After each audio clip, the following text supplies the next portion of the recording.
우촌TV 1221회 6.25와 이승만 대통령 65회 제4부 일사후퇴와 대통령의 고군분투 가운데 경무대 후송 차량도 피난민을 만나겠습니다. 구독은 무료이니 구독과 좋아요 눌러주세요. 경무대 후송 차량에도 피난민. 우리가 서울을 떠나온 뒤 신 국방장관이 미군 수송 트럭을 빌려 경무대의 짐들을 부산으로 보냈는데 저녁 때 그 트럭이 도착했다. 짐을 싣고 오는 임무를 맡았던 경무대의 이선영 경사는 도중에 여러가지 우여곡절을 겪어야 했다. 서울에서 어제 오후 늦게 의자와 카펫 등의 집기와 함께 창고에 있던 보리쌀 가마니들을 싣고 오다가 날이 저물어서 조치원 어느 여관에서 하룻밤을 지내게 되었다.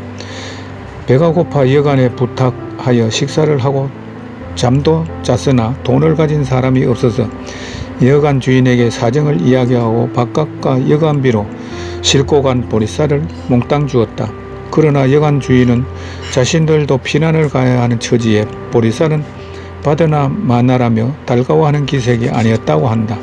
이들 일행은 다음날 아침 조치원을 출발했다. 이 미군 수송 트럭에는 짐만 실도록 되어 있었지만 이 경사와 트럭의 경호 헌병이 남하는 딱한 피난민들을 돕느라 짐 일부를 버리고 빈틈에 민간인들을 앉혀 카펫으로 덮어 씌운 채 남쪽으로 달렸다. 청도에 다다랐을 적에 미군 헌병이 트럭을 세우고 검문했다. 경무대 짐만 실도록 하라는 지시를 어기고 민간인들도 태웠기 때문에 무척 곤란한 입장이었다. 그런데 이상하게도 검문하는 미군 헌병이 이 추운 겨울에 어디서 났는지 팔에 뱀 한 마리를 감고 있더라는 것이다. 차에 타고 있던 헌병이 영어로 이 차에는 우리나라 대통령 관저의 힘이 실려 있다고 했다. 미군 헌병은 짐이 너무나 볼품없어 보였기에 대통령의 짐이라는 우리 헌병의 말을 고지 듣지 않고 누구를 놀리느냐며 뱀을 들이댔다.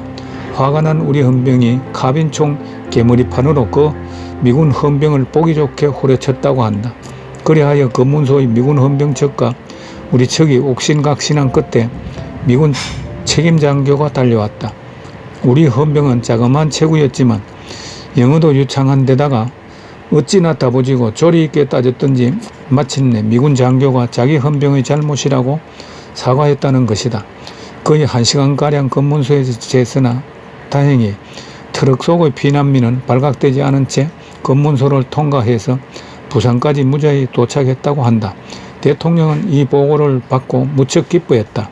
경무대 짐 대신 피난민을 태워오고 미군 측의 사과를 받으며 한국인의 체면을 세운 이 사람의 용기를 치하하면서 통쾌하게 여겼다. 1월 6일 계속해서 후퇴만 하고 있다는 보고에 대통령은 몹시 화를 냈다. 탱크들은 후퇴 작전을 위해서 있는 것이 아니다. 그러나 탱크들이 장애물로 취급받고 있는 것이다. 미군들은 탱크를 철도로 후송하려고 했다. 왜냐하면 탱크가 전투에 도움이 되지 않는다고 생각했기 때문이다. 대통령은 트루먼 대통령에 보낼 편지를 기초했다. 이 편지는 암호로 미 국무성에 보내져 트루먼 대통령에 전달하기 위해 장면 박사에게 주어질 것이다. 내각회의 대통령은 장관들에게 한국의 모두가 싸우지 않고서는 나라를 구할 수 없다고 지적했다. 그리고는 비록 미국인들이 풋내기 군대라고 부를망정 우리 한국인 청년을 무장시켜야 한다고 강조했다. 우리가 훈련된 병력을 더 많이 가지고 있지 않는 게 누구의 잘못이겠느냐. 이번 전쟁이 일어나기 전의 이야기는 접어두고라도 지난번 대구에서만 해도 대통령은 20만 명의 청년들을 훈련시키길 원했다. 그러나 그럴 필요가 없다고 하여 대통령의 의견이 무시당했다.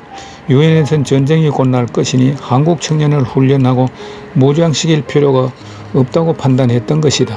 한 사람의 군인을 훈련하는 데는 여러 달이 걸리지만 훈련받고 나서도 그에게는 전투경이 없는 법이다.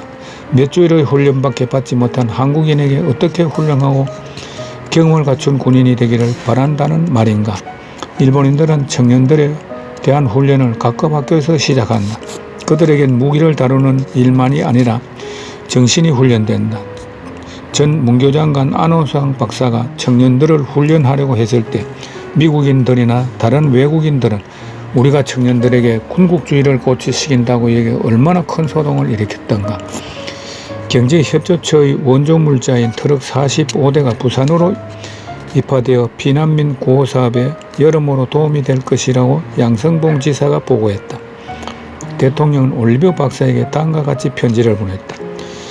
중공군이 약 1개월 전 한국을 침공해 들어와 이래 수천 인명이 매일같이 희생되어 왔습니다. 문자 그대로 수백만의 남북한 국민들이 자기네 집에서 쫓겨나와 들로산으로 도처에 방황하며 추위와 굶주림에 무서히 적어가는 가운 판국에 아직도 국제연합은 무의미한 결의 안에 골몰하고 있습니다. 메가더 장군은 상황 보고를 국제연합에 보내고 중공군 침략에 관하여 자신이 어떻게 하기를 원하는지 알려주도록 요구한 이래 취해야 할 방도를 모르고 있습니다.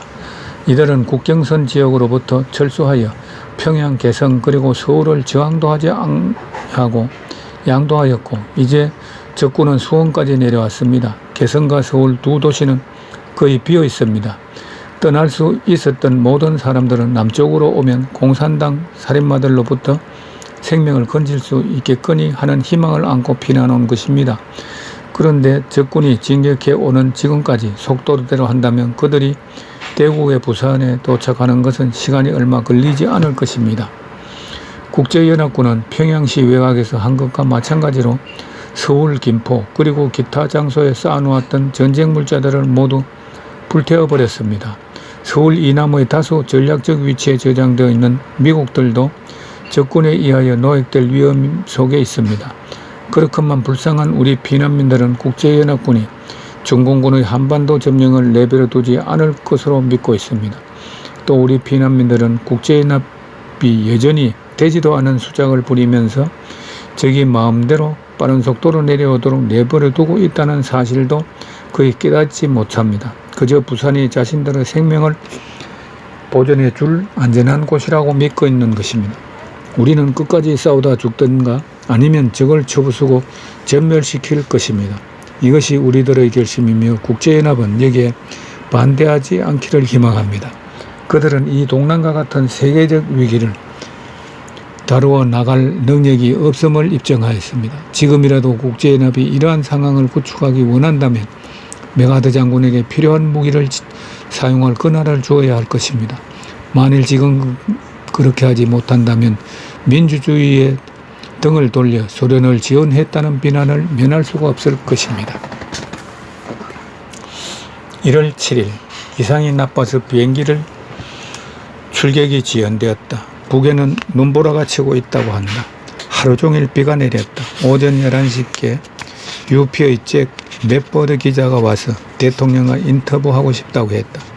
그는 부산에 임시로 설치된 우리 정부에 관한 기사를 쓰고자 했다. 그는 자신이 이곳에 온 단 한 명의 기자이며 아직 숙소를 마련하지 못했다고 말했다. 그는 어제 저녁에 책상 셋을 이어놓고 그 위에 올라가서 잤으며 미군 가운데 친구가 있어서 음식을 갖다 주었다고 한다. 우리는 그에게 만약 오늘 저녁에 잠자리를 찾지 못하게 된다면 도지사가 마련해 줄 것이라고 말했다. 대통령은 매우 언짢아했고 우리는 그 기자가 이 일을 함부로 가장해서 우리에게 해가 될 이야기를 할까봐 걱정이 되었다.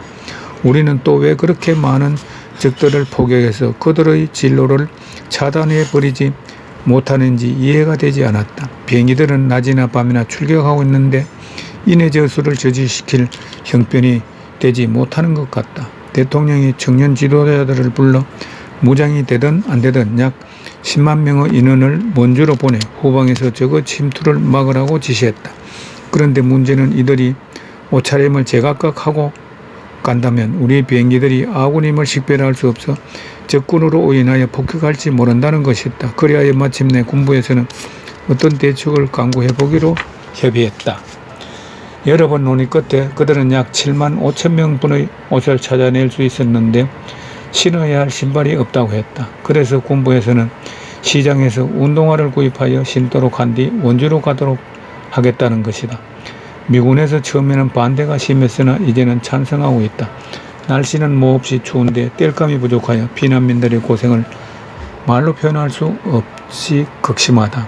앞으로 석탄 공사에서 연탄을 대량으로 만들어 영가로 보급하게 되면 지금보다 값이 훨씬 싸질 것이고 연료난도 다소 해소될 것이다. 지금 내 손가락도 동상으로 여러 곳이 부어올라 타이프를 치는데 무척 괴로움을 느낀다. 손과 발에 동상이 걸려 보기는 평생 이번이 처음이다.